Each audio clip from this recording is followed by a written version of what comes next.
You wear your truth without a doubt. Even when it hurts right now, you got a way of lifting hearts. Even when you're torn apart, the kind of love don't fade away. It's in you every day. You got a heart of gold, heart of gold. Even when the nights get cold, even when they don't see you, you shine the way you do. Oh yeah, you got a heart of gold. Don't you change, worth more than you've been told. Never let this world take hold of your heart of gold. You stayed kind when they were not. Gave your best with what you got. Turned your pain into something bright. Still you chose the light. But don't forget to love you too. Say it all, that grace belongs to you. You don't have to lose yourself to be someone else. You got a heart of gold. Oh yeah. Even when the truth feels cold, even when they walk away, you're enough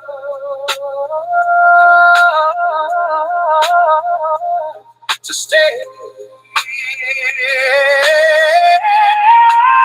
You got a heart of gold, stronger than the hand you hold.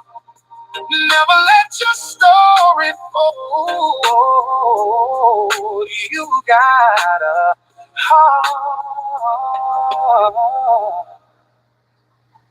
of gold.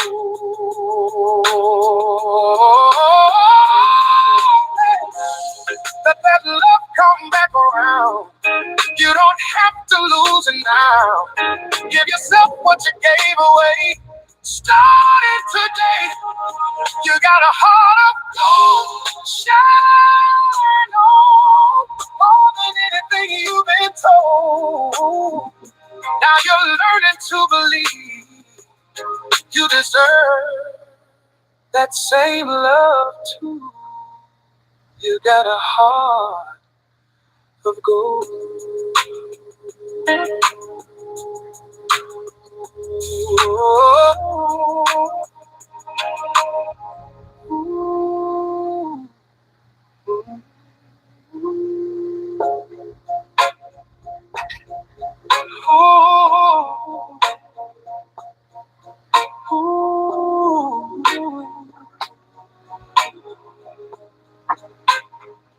You walked in like morning light, turned my dark into something bright. Didn't know love could feel this true, till every road led me to you. You held my heart like fragile glass, made every lonely moment pass. I never thought I'd feel this safe. Then you appeared and changed my fate. Every dream feels closer now. Every promise feels alive when your hands are holding mine. Everything just feels alive. You're so beautiful, more than words could ever show. Like the sunrise in my soul, like the warmth I've never known. You're so beautiful. Every heartbeat says it's true. Every prayer I ever knew led my heart straight to you. Straight to you. I see forever in your smile. Every second feels worthwhile. If love is written in the stars, then heaven signed our hearts. You make the world feel calm and slow. You're the peace I've come to know. Even silence sings your name.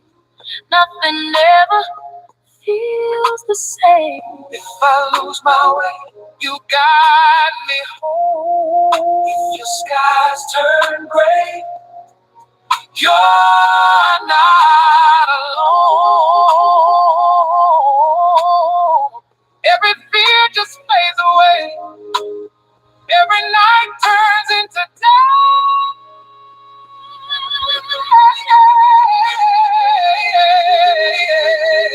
Oh, you're so beautiful. Like a song I've always known. Like a truth my heart has shown. Like a love that's fully grown. You're so beautiful. Every dream is shining through. Every lifetime I pursue, I would still find you. So beautiful, so beautiful, so beautiful. Still you, always you. Oh.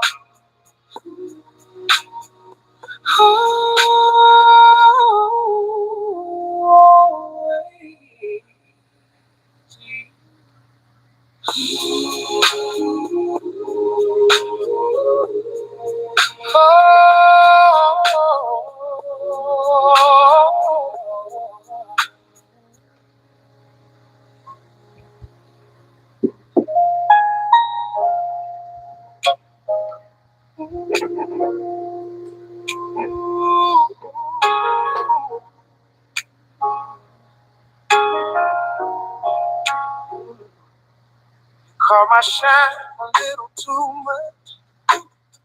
Told me dim it just enough. Said my life made you unsure. Like I had to be less to make you sure. I bend my glow to fit your eyes. Turn my truth into the sky. But love don't ask you to get smaller. There's something I discovered. Pressure made me who I am. Every crack don't break the plan. I made it down.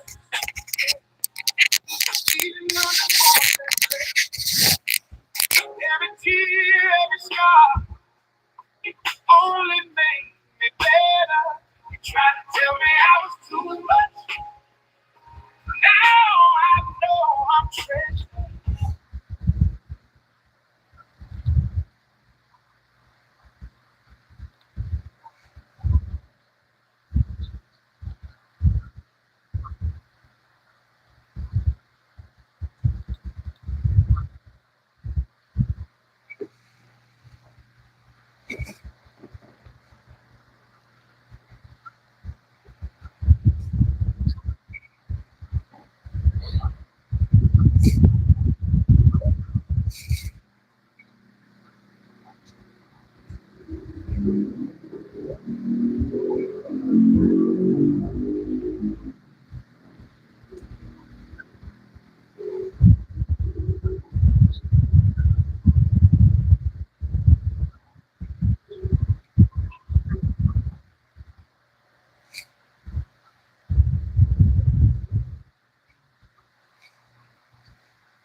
Well, greetings to you.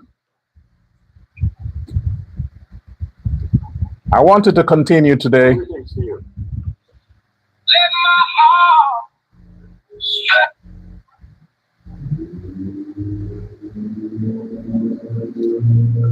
I wanted to continue today with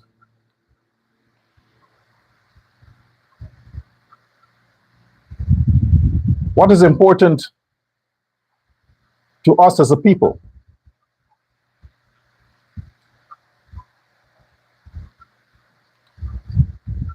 And grab this.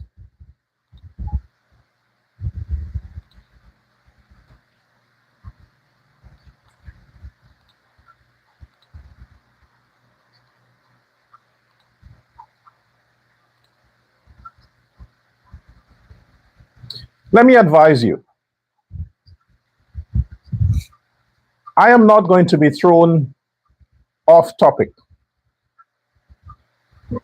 from threats or none of that stuff.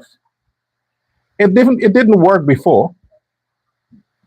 The worst of the worst tried their best to throw me off my game, to distract me. It didn't work. What makes you think it's going to work now? I'm used to it. It comes with the territory. Every side do have their thugs. Every side.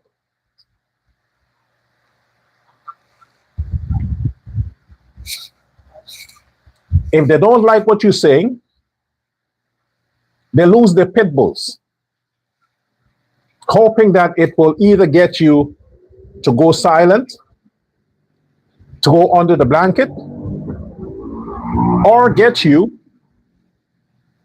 to continue slaving for whoever they perceive you are slaving for before.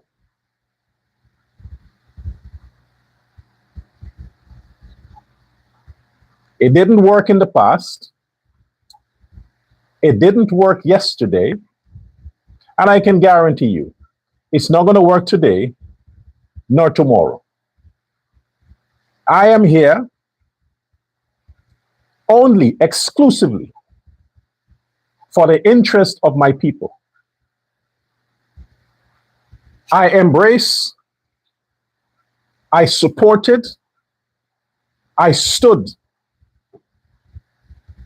with President Ali because then it was my perception, my belief, my conviction that having looked at the track record of previous presidents and the track record of Irfan Ali 2020 as of last Saturday, I had the only choice but to put my strength, my intelligence, my talent to helping to keep focus the mandate of the president. I think any common sense person would do that. It matters not what side you embrace privately. If you see that, hey, so far, this guy is trying. We can't expect him to fix all the issues so many others have created in the past. Let's see what he does as himself.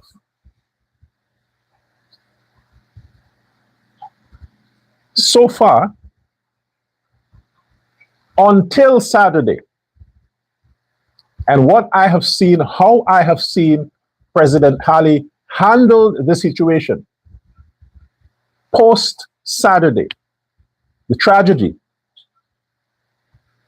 I had to rethink my position because I realized that President Irfan Ali, when it comes to his government, seemed to stand alone.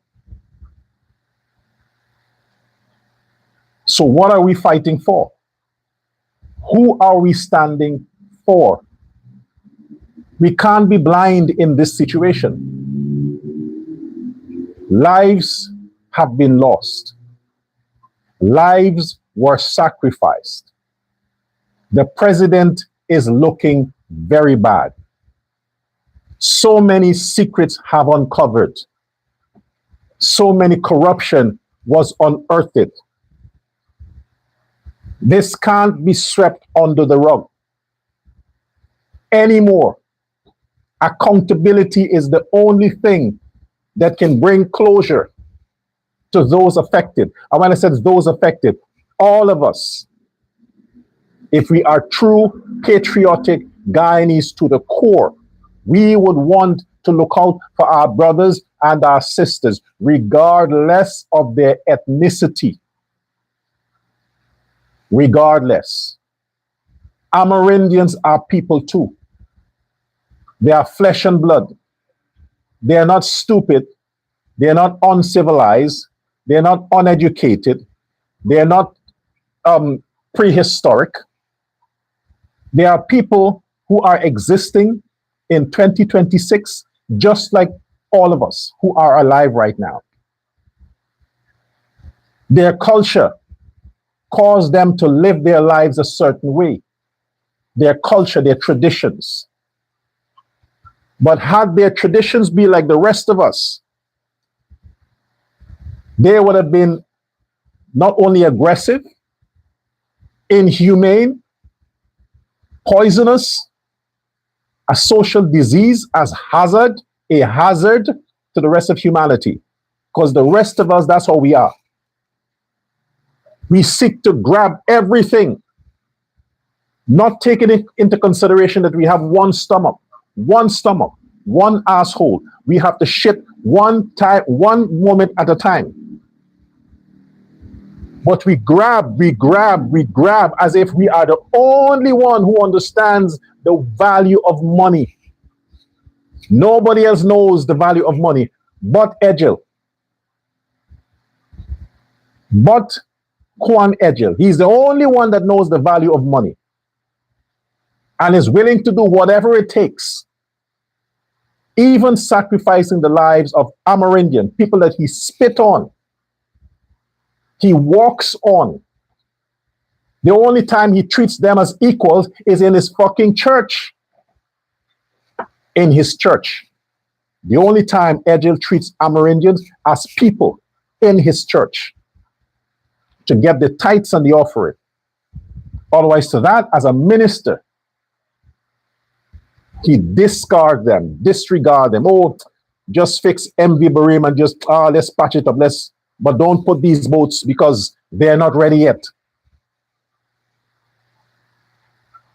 And it all reflects on the judgment of President Irfan Ali. First, to give that man a second ride in that ministry, even though he fucked up the first 5 years. Bishop Edgel, the first 5 years, fucked up, big time. Big time. Only Ali believes in second chances. But second chances, President Irfan Ali should have been given to all those people who were charged just for marijuana. Charged and jailed only because they were caught smoking marijuana. They deserve second chances. All the persons who were arrested for planting, not cocaine, marijuana, they deserve a second chance, President Ali. They deserve a second chance. Not a corrupt idiot like Juan Edgel. The people who have legitimately tried to earn an honest dollar by investing in agriculture. Marijuana is a part of agriculture. Who outlawed it? The United States. What's happening right now in the United States as it relates to the planting and harvesting of marijuana? It's legal. It's legal. In the Netherlands, it's legal. In many countries in Europe, it's legal. The white man who outlawed it has now lifted the ban, and it's legal. All those in the white man's country that were jailed for marijuana are freed because of the new law. They got second chances. But in Guyana, a population that organically has the inclination to want to ingest, want to participate in the recreational activities of marijuana, they're jailed. They're jailed just for a spliff. No second chances. They ain't caused the death of anybody, but the edgel, the bishop, the man of God, the prophet, the priest, the pastor, the deacon, the brother. You give him second chances, Ali? You give him second chances?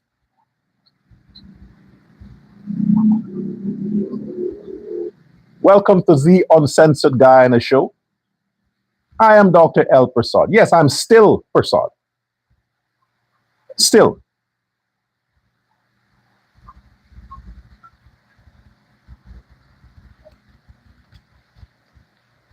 I did some digging.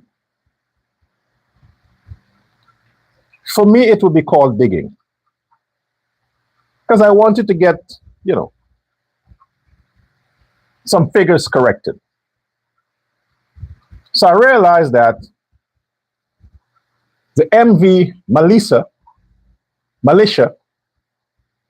the MV militia that was procured under Kwan Edgel in the first 5 corrupt terms of Bishop Edgel, 2020-2025. In that first term, one of the ships that he would have procured and bought is MV Militia. The contract was signed 2021 and the ship was delivered 2023. Almost 2 years. By builders in India. I think the last 2 places you want to get ships from is China and India. The last 2 countries. Pay something extra and get it from Europe. Their quality is a bit better. Because you can't get to some low level, some commercial fabrication company in India and China to get the cheapest you can possibly find off record, and they'll be willing to produce whatever invoice you want them to produce. Because after all, they're like the Chinese. Give us the business and you set the price. So MV Militia was secured for 12.7 million US dollars. Imagine that. 12.7 million US dollars, which is about 2.5 billion Guyana dollars. When I searched other company and I looked at the same description of MV Militia with other companies around the world, it's less than 5 million. The most 7 million for the same boat, more sophisticated. And you have the MV Militia that Edgel secured and produced the figures is 12.7 million American dollars for that scrap that Edgel bought. What is even worse, folks? This is why the man should be in lockups. This is why he should be in lockups. What is even worse? This boat was commissioned in 2023. We are in 2026. Yet the boat is scheduled, the same boat is scheduled for general rehabilitation works, totaling close to 100 million Ghana dollars. They just got the fucking boat. Just got the fucking boat. It didn't serve Guyanese citizens. Whatever service it's doing, I don't know. Maybe just transporting the cargo of businessmen. Edgel's cargo. And already, in less than 2 years, the same new boat, newly built from scratch, according to Edgel. According to Edgel, because it was him and his general manager and his general manager, who should also be in jail. What's her name?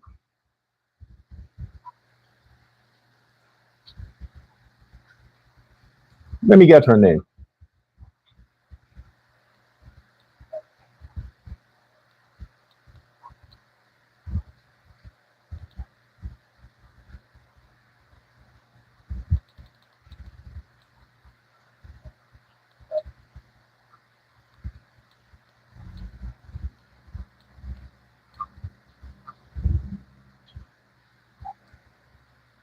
Yolanda Hughes.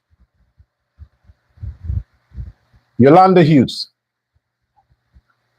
the general manager that Edgel appointed, that works only with him, takes direction from him, reports to him. She's still on the job. The two of them. After 2 years, that boat is scheduled to have rehabilitation services this year, totaling close to 100 million Guyana dollars. And they just bought the fucking boat. They just bought the boat. Brand new. Brand new. And already, you already paid 12 million, 2.04 billion Guyana dollars already. And the boat has not served. It has not been in existence for 5 years. It has not been in existence for 5 years.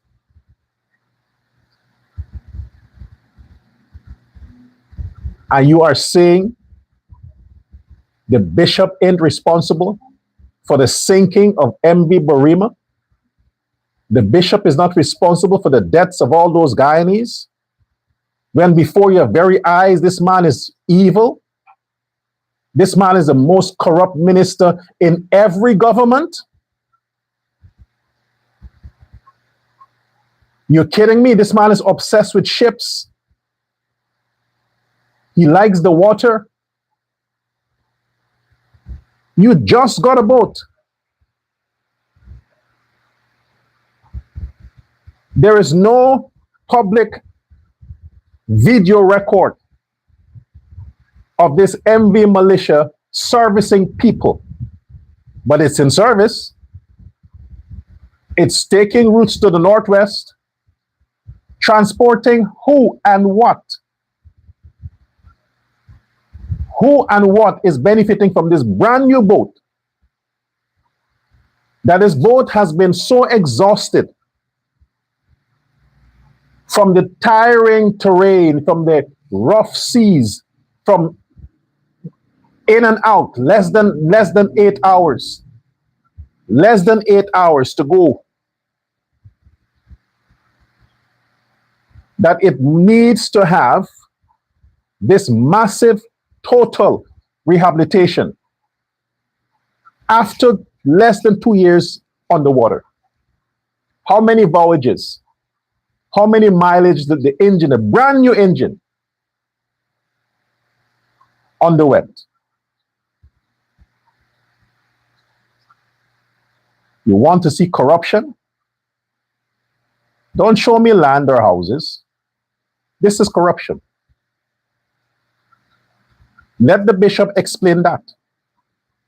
Let the manager of transport, Yolanda Hughes, let her explain that.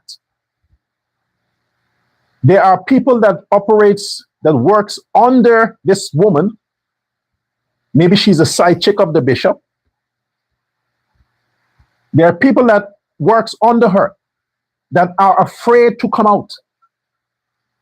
They are afraid to come out because all they have is their retirement package, their pension. So they can't risk coming out and exposing the corruption between this Yolanda woman and Edgel. They are afraid. And the persons who know directly about the wickedness with Edgel and this woman, and the morons from Marad, they can't speak out. They're silent. They are watching from a distance. They are agonizing. They're stoning their television. They're pelting their phones down on the ground because they're saying this is lying. This man is lying. They are lying. They're trying to cover this up. They caused the deaths. They know the things were wrong. They know the boat was not ready. They give the orders. They push. They overloaded the boat. These people are saying this, but they are afraid to speak out. That's no excuse. You think Guyanese would sit back and allow a fucking corrupt minister to penalize anybody for exposing the truth? You think Guyanese would sit back and allow that? So if you have the information and you were directly involved in the cover-up, but your conscience now is telling you, hey man, too many deaths. One is enough.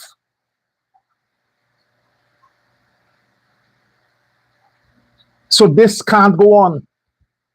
Come the fuck out. Let the country know the nastiness, the wickedness of Egil, the hypocrisy of a lot of the ministers in the Ali cabinet, a lot of them. Let the country know they can't do you shit. You don't need to have a lot of money to bribe no judge. The people are going to rally behind you. But we need to have closure for our brothers and sisters who perished under Egil. Under Egil. Fuck the maritime laws that a lot of you motherfucking losers are talking about. Fuck that shit. The law is Egil is directly responsible for oversight, for giving management, direction, supervising his policies. He is directly and the sole person responsible for this. He deceived the president. He misled the government. Egil, Juan Egil, did that. And he should be in handcuffs. Handcuffs. Fucking maritime law and all them semantics. Who gives a shit about that? Should have been your brother or your sister on that fucking boat. You wouldn't be talking about maritime bullshit. You wouldn't be talking about that.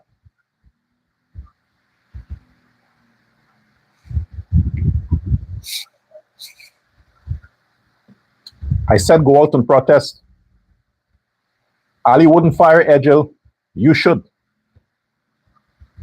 You should fire him.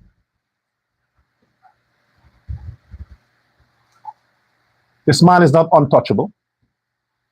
You just got a boat. That is a huge ministry.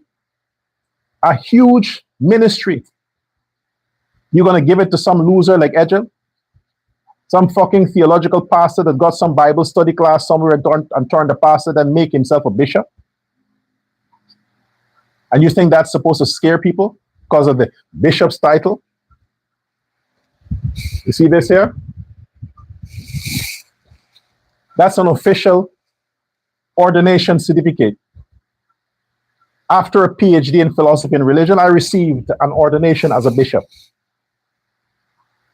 An actual ordination, certified. You hear me calling myself bishop? You see me running a scam church, deceiving people? I'm a Hindu. But my intelligence afforded me that. My conscience is what drives me. So I can't have all the convictions I have, the spirit and the divine presence that continues to follow me. I can't walk around with that and still knowingly peddle nonsense to people in this time. No, I have a conscience and it hurts. My conscience speaks to me, and my conscience is saying, whether you are offended, President Ali, or not, I'm saying that you are weak because you can't get rid of Egil. That's what I'm saying. I still love you. You don't have to love me, but I love you. You're still my inspiration. And quite frankly, your presidency is 2030. I hope that you can clean this up. But in the meantime, Guyanese don't want what they're seeing right now. There are people still under the waters. That is a tremendous task to get that steamer, that ship back to the surface. It's a tremendous task with all those loads. It may never happen. You may have to get the Americans with all those huge helicopters that they have that lifts planes. That's what they need to come with iron ropes to lift that boat from the bottom of the sea. That's what they need to come with. There is nothing in the Caribbean right now that can bring that to the surface, unless the other countries have these massive helicopters. You don't have the river space to bring those American ships, air cargo or airplane cargo, the boats that they had in the sea the other day with Venezuela. Guyana don't have the waters to accommodate those ships. You need helicopters, the massive ones with a double blade. You know, the one back and front blades, the spins. Yeah, those. That will bring it up. But you can spend weeks trying to get that boat up. Won't happen. So all of that the country has endured and continues to endure. There are relatives right now who may never see their loved ones. They may never see them.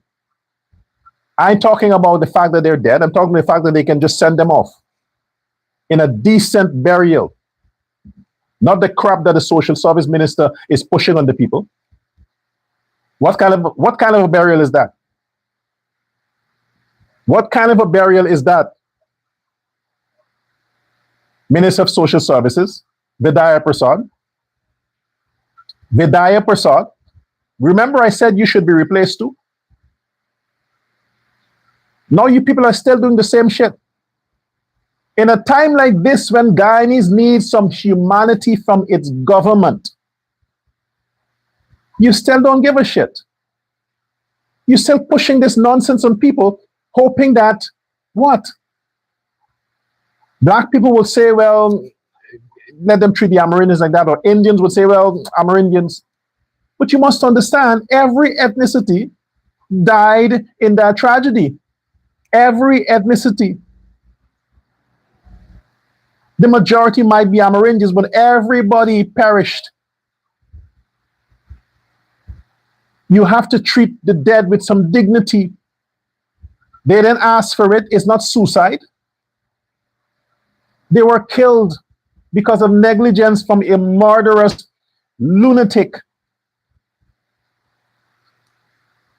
Treat them with some dignity and respect. This is wrong, man. You think I care if a lot of you unfollow me? You think I give a fuck? I said it many times. I'm not here to make friends. I'm here to create enemies, not friends. I want the enemies to follow me. Because the friends only follow you as long as they can hear what they want to hear. But the enemies will follow you regardless. So all them friends who were friends before, you can get the fuck off. Unsubscribe. Unfollow me. Go ahead. If you're thinking and saying that I'm a PPP sellout, fucking PPP sellout.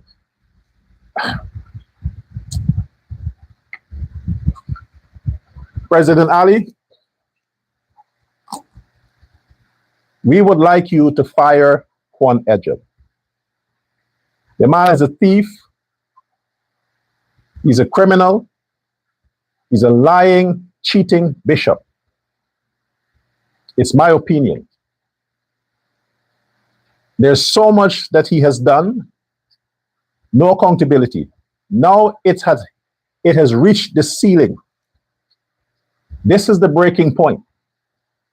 No more second chances. Give second chances to people who deserve it. Not Edgell. Edgell is a millionaire, possibly a billionaire. Because if it is true that these boats don't cost the money he said it cost, and he got a drawback, in the millions of American dollars. Translate that into Guyana dollars, it's billions.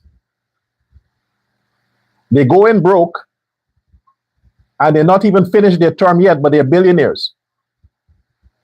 While the rest of us must sit back and cheer you on while you eat turkey every day, whilst people's cash grant, not even a cash grant, makes sense. That's why I said no cash grant. Pay them better. Give them better transportation, better hospital care. Forget the cash grant, because it makes no sense if the economy is a mess. Makes no sense. You're just insulting people. While these men like Ejel and Indar, what was Indar? Indar was a lowlife. The whole country knows that Indar was a lowlife. Now he's a millionaire. Him and his buddy. So who made him a millionaire? Ejel? You? He has secrets for you. So you had to take care of your brother? Because after all, you're both broke. You entered the Ali government living from paycheck to paycheck. And now you are multi-millionaires. No, we want to investigate that. We need to investigate that. Where Ejel made his money from. Because he didn't take loans. He paid cash. And we want to get to the factory, do our deep dive as to the true cost of these ships. Why is it that this ship was secured only 2023 and 2026? It must endure a massive rehabilitation work, close to 100 million Guyana dollars. That's corruption. Who secured the contract to rehabilitate these boats? Who has the contract? Find out if it is connected to Ejel or Indar. That every time these boats have not even worked, but yet they have to go get service. Is that the way to embezzle the money? Because the country has budgeted money for the public service ministry in the billions. You need to find something to do with the money because you just can't outright steal it. You got to create something, some illusion that, oh, we need to fix this. Then you pass something that is 10 times the price. All the money you've been fixing and fixing and fixing, you could have bought, even if you don't want to give the poor people the boats that was secured so far. Even though you don't want to give them that because you don't think Amerindian lives are that valuable. Some shithole boats you buy. You had enough money that you could have just retired MV Barima and buy another one. It's 6 years. Look how many boats you have purchased in the past 6 years. But yet you couldn't buy one specially to serve the North Red District.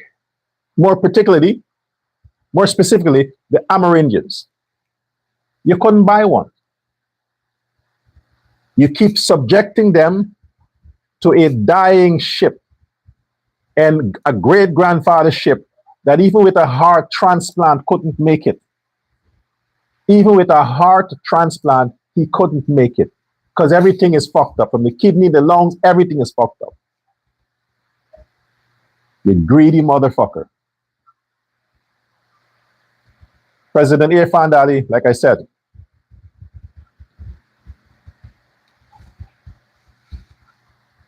there's nobody else that I can compare you to say you're that bad. You're better than Jagdeo. You're better than Granger. You're better than Hoyt. And you're definitely better than Ramatar.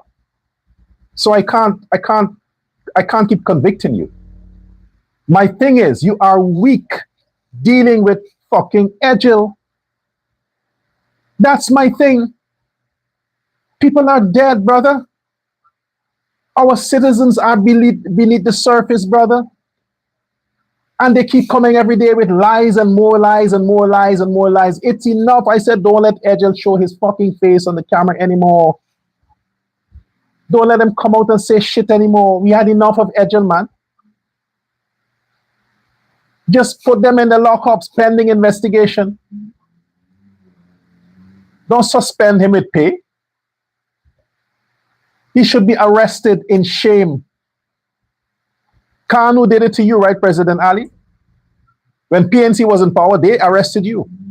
They publicized your arrest. You were in the lockups. What, you can't put the bishop in chain? Jesus was arrested.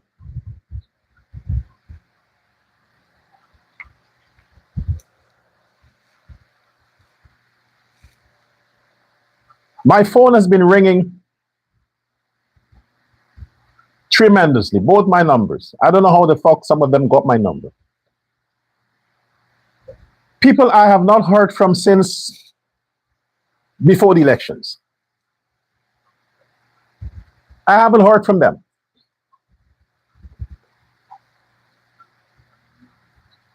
I visit Guyana, I can't see them. Now these motherfuckers are calling me. Aren't you ashamed? Aren't you embarrassed? Why the fuck you calling me? For what? For what? Don't call me. I don't want to hear from you. I'm saying it now. Don't call my fucking phone. I don't want to hear from you.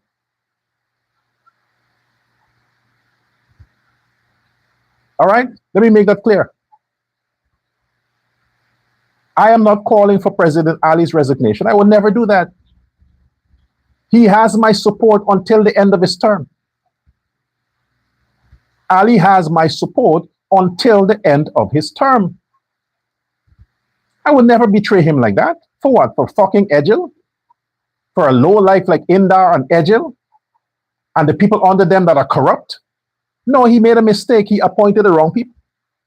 And I feel that he is not directly involved in the whole thing with these people. I believe the PPP is divided. And until I can understand how deep it goes, I will not be supporting the PPP. I support my president. I'll be on his side. But if his people are fucking up, I will call them out for that. Now, the second thing I want to say, listen to me.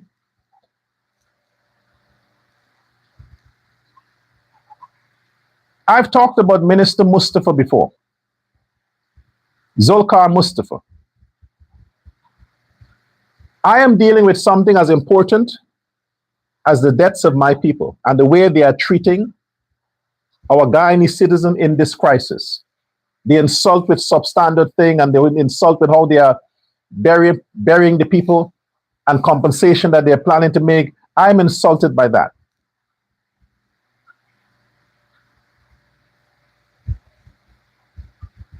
A message I received from a very high up person in the government. I just read it. I didn't respond to it. I knew that there are elements in the government that is against Zulkar Mustafa. I knew that. I know that. But what does the Minister of Agriculture has to do with Edgel? Or has to do with this tragedy? What does Zulkar Mustafa has to do with this? If there is any person besides President Irfan Ali that I can put my head, not on a block, but on a pussy for, is Zulkar Mustafa. I can blindly swear on the credibility, regardless of what Muhammad says, on Zulkar Mustafa. I can blindly swear. If there's one person in the Ali's cabinet that I know for a certainty, if he was the president, he would have fired the fuck out of Edgel. That is Zulkar Mustafa. The man don't fuck around. He might look a little fragile to you. He's not the bully type that's going to slap people and things like that. But when it comes to discipline, when it comes to being correct, when it comes to being a public servant, when it comes to being honest and a man of the people. This isn't party politics. This is individuality. Zulkar Mustafa is one of the persons I would throw my support behind just like that. I ain't gotta do no fundraising. So don't send me shit and try to destroy the credibility of Mustafa. I won't do that. I won't do that because I know I know where you're coming from. This is why I said, don't fucking call me. You're trying to throw me off track. You're trying to take my focus away from Edgel and steer it on Mustafa. Why? Why? Because Edgel told you to do that? Edgel wanted the pressure to come off of him. He wants this to die down so that it wouldn't be kept in the headlines so he can get away with it. This is murder. Mustafa's only crime is that he can't control the prices for goods and services and agriculture in Guyana. As agriculture minister, he don't set the prices. That's his only crime.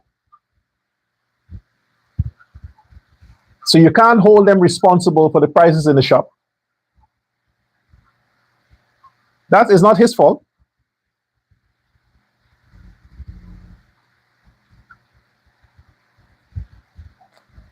And President Irfan Ali, you might as well keep that one close to you.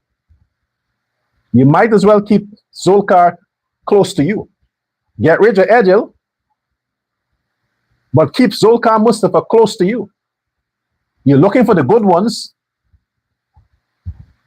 to make sure that you can clean this mess up. I ain't seen nobody else so far. If you know they have some good ones in camp, let me know who they are. But I can swear on Zulkar Mustafa. I can swear on him. Don't worry about Muhammad.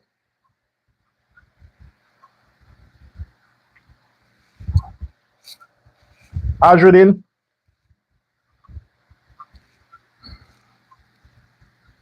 for the past few days,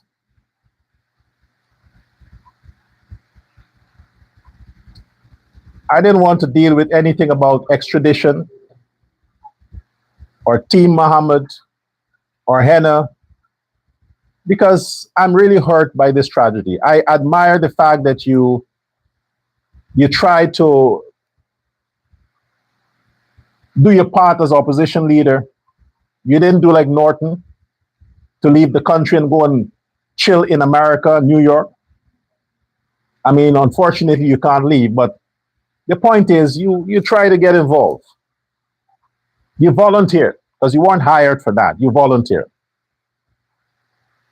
And regardless of what the critics might say, I admire that. I felt it was from your heart. Until yesterday, when somebody sent me your post, Ajruddin, regarding you having to go to the Ranvel police station to report that you're still in the country. As if they can't see that. But Judge Judy ordered it. But how is that even necessary when the CCJ decided that everything Judge Judy said regarding your case is put on hold? So why you still have to go and register? Just thinking. So Ajruddin, when I saw that, I started wondering, why is it necessary for you to tell the people that? I mean, who cares? You commit the crime. You commit the crime. You got yourself sanctioned. You got yourself indicted. You got yourself before the courts. And which is, to your credit, you're not in prison. All you have to do is sign in at the Ranvel which takes what, like 10 minutes? Had this tragedy not happened, you would have been in Georgetown to just walk over and sign in your name. It's not something that requires to be on social media. It's not breaking news. We don't care. You did the crime. You have to face the consequences that are associated with your crime. The country isn't interested in that. And in the same tone, Azruddin, you have defeated the whole purpose of your involvement in this rescue and recovery process. You messed it up. The whole thing you have messed up because you weren't thinking. Even if your sister put you up to it, you should have told her, no, bad timing. Bad timing. But since she's a brainless pig, she don't think herself, it's just emotions and opportunity. You wanted to please your sister because she's the only one that has your back. Do I need to spell this out?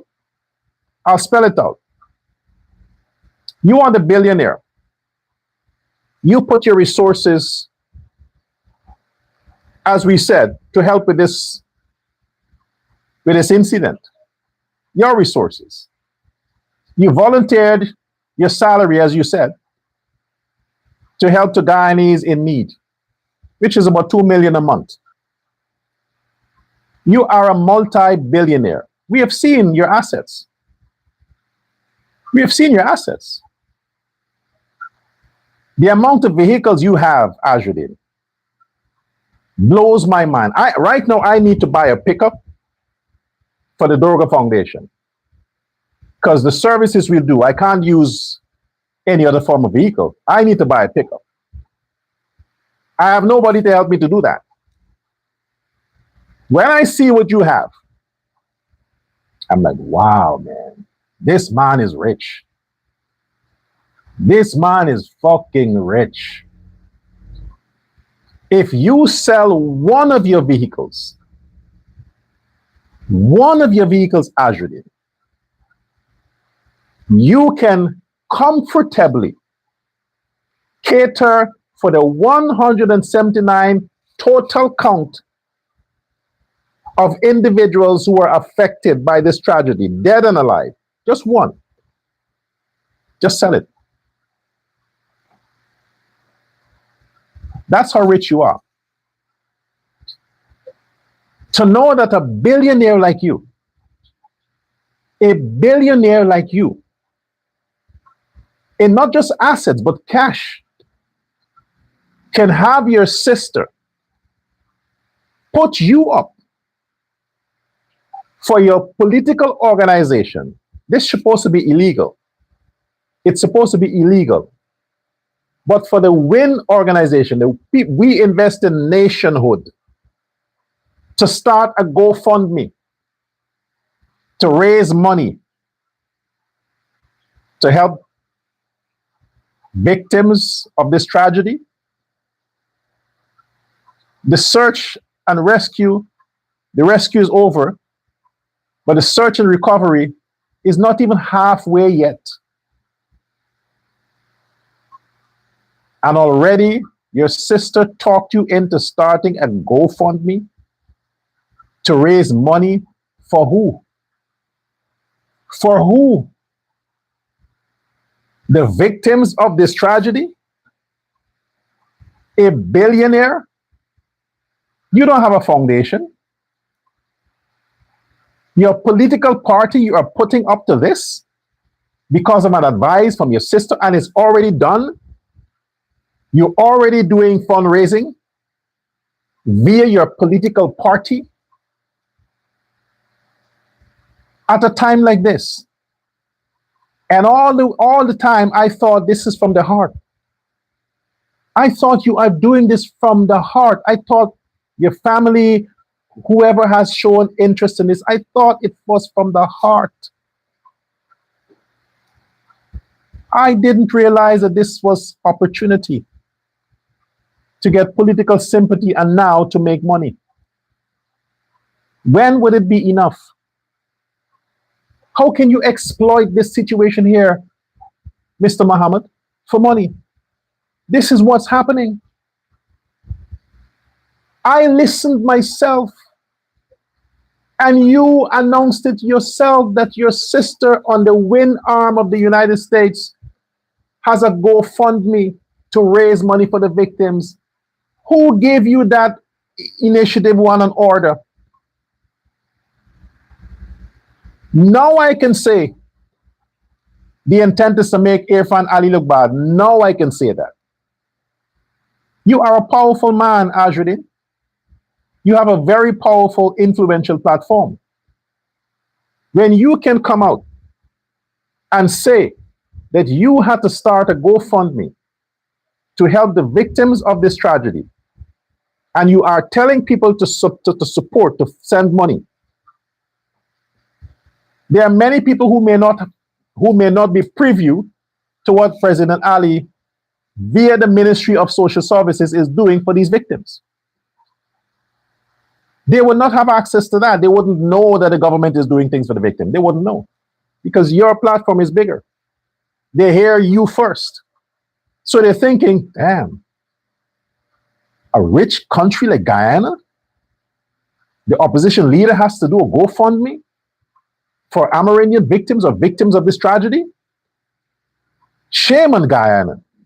This is an embarrassment.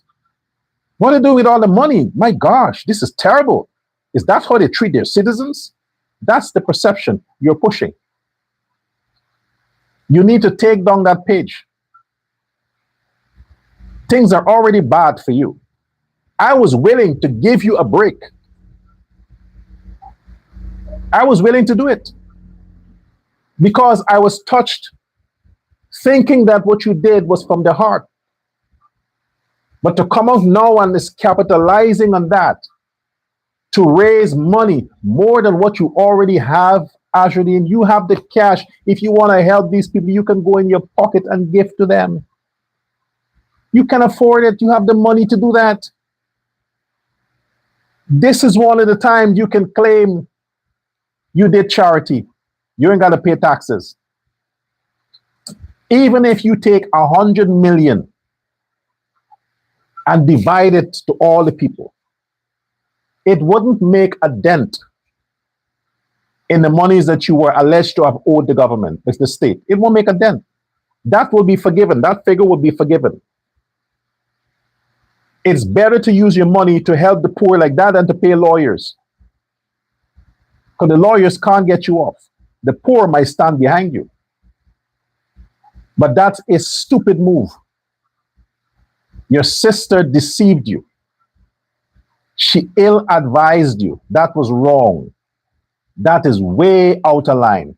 And you would think you expect the PNC to do that. I would expect APNU to do that. But at least they have some standards, man. The APNU, they have some standards. They are not going on that. They want Edgel to be locked up.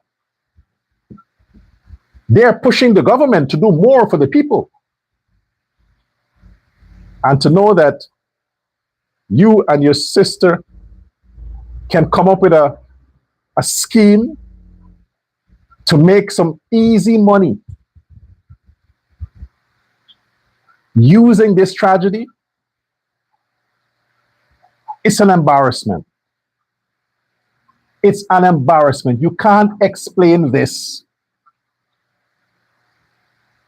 This is a political organization. A political organization. The others are not done with it. The other people in your party are not done with it. So this had to be done directly via your sister. She's not a member of parliament. Is she the secretary of WIN? Is she the chairman of the party? None of the others are involved in this but you and your sister. It's a scam. It's wrong. In all of this, In all of this, since Saturday, today is Saturday, I want to show you the difference with characters. I have a lot of financial issues. I'm not a billionaire. I have a lot of financial issues. But have you heard me sell my books for the past week? Did I send anybody on Amazon? Did I mention anything about my books? Did I mention anything whatsoever? No. But they're right in front of me. The information is right in front of me. But I thought it would be out of character. It would be inappropriate at this particular time where people are grieving, people are hurt, people are doing their best to help our fellow Guyanese recover. It is out of place for me to talk business, for me to push sales, for me to ask for donations. I said, no, I wouldn't do that. When this is all over, then I'll go back to selling books. This is not just for you, man, but some of the idiots who are online talking their bullshit. Go look at the videos. You think I'm using this to sell books? Have I mentioned anything about my books for the past 5 days, 6 days? I haven't. I haven't. So who is more sincere? Now is the time I should be exploiting this. But I haven't. So who has more character?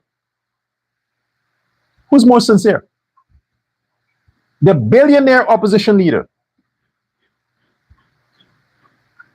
who is supposed to show character now. You want the world to see what a decent human being you are. Now is the time you should go in your pocket, Azradine. Now, use your own resources if you want to help Guyanese. Use your own resources like you have publicized or have used in the past. Don't start a GoFundMe. Don't beg poor Guyanese to donate to an invisible cause.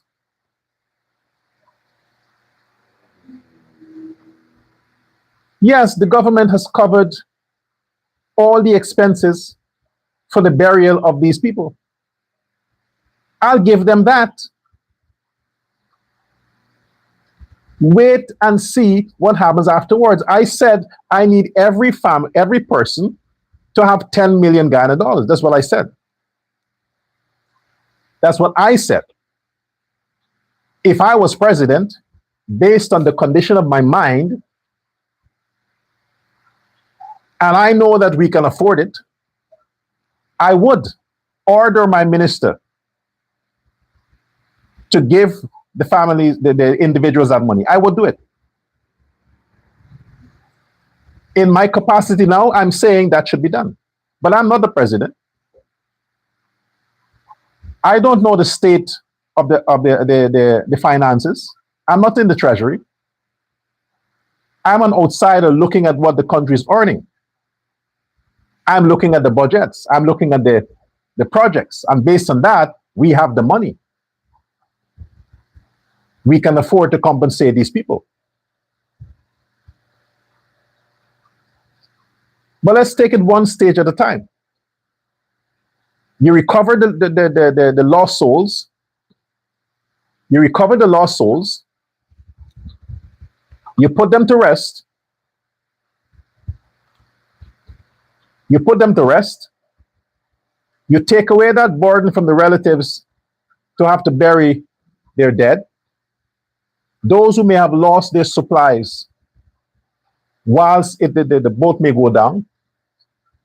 How much does it cost? If somebody was, the survivors may have gone to the city with their clothing and their suitcases and their telephone. You need a GoFundMe, Azradine, to help them to buy another telephone? Do you need a GoFundMe to help them buy some clothes? They didn't take their whole wardrobe with them on that boat. They still have clothes at home. The most of the items that people may want to be restored right now are the telephones, not clothing. People have clothes at home. They haven't lost their houses or their vehicles. They've lost what we can't replace: family members. GoFundMe would not replace family members. The dead is dead and is gone. We have to try now. If it's a father who was a provider, gone, and there's nobody else there, the government needs to now make sure that the people, the families that are left behind, get adequate adequate provision. If the father was giving 100,000 a month, let the family continue to get that per month, because it's the government's responsibility to ensure the lives of those people, to ensure their lives for things like that. So this has happened under the watch of the minister. He is fired, he is jailed. But then what happens after that? The people must be taken care of. Those who are alive and here, they must be taken care of. They must receive the proper therapy. They must receive the proper care. You must follow up on their conditions. Make sure that everything is fine with them. Give them weekly medical checkups to make sure that everything is fine. Don't just abandon that. There must be follow-ups for 6 months to a year. But most importantly, the breadwinners that were lost, the government has to compensate that family. It's not a case where fire has destroyed people's homes. They're homeless. All the persons who have survived, they still have their homes. Their homes are still furnished.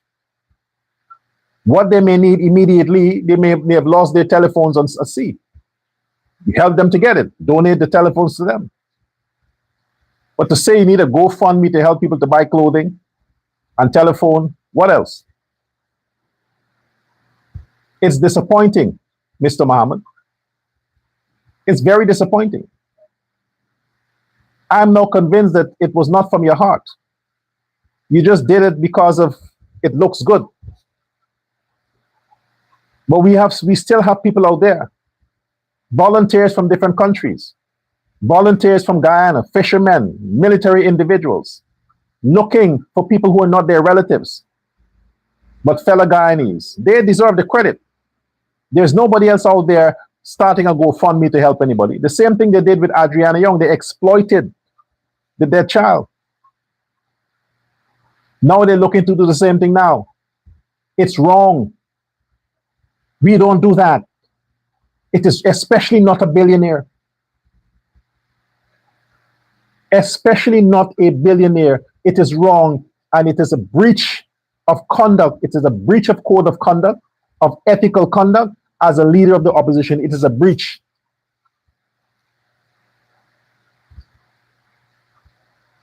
You came back on topic. You were going fine all the time. You have to show your true nature. It's wrong, Mr. Muhammad. Your sister deceived you. She misled you. And the people of WIN, the other members of WIN, should call her out for that. You need to distance yourself from Henna Muhammad. This is not the character of people in politics. You grasp for the opportunity. The dead is not buried yet, but you're capitalizing on it for money. It's a shame.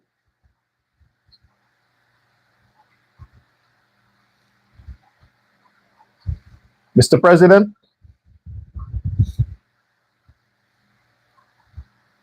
these are the times when your government needs to step up.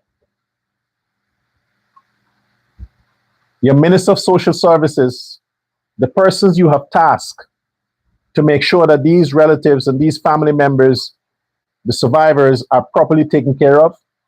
Minister of Health, Minister of You need to pressure them now to make sure that they are constant, round the clock care for these people and publicize it. Publicize it. Leave no stone unturned, not to have the people in the diaspora or international audiences think that the government has neglected these people.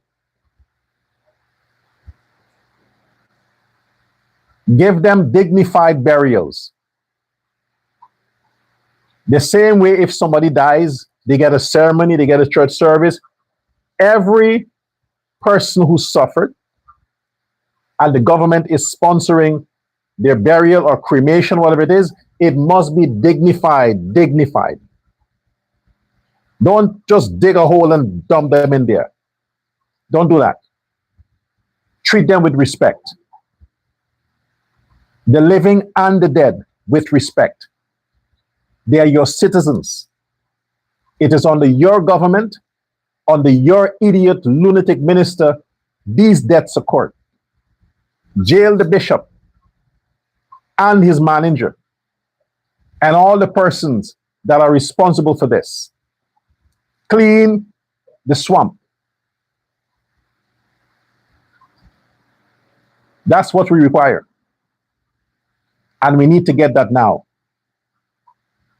The clock is ticking. The clock is ticking, Mr. President.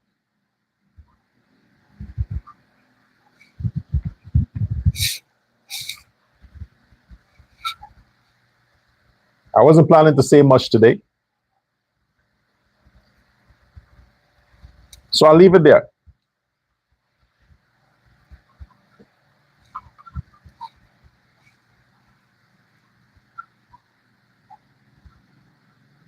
Until next time, I thank you for your attention. Goodbye.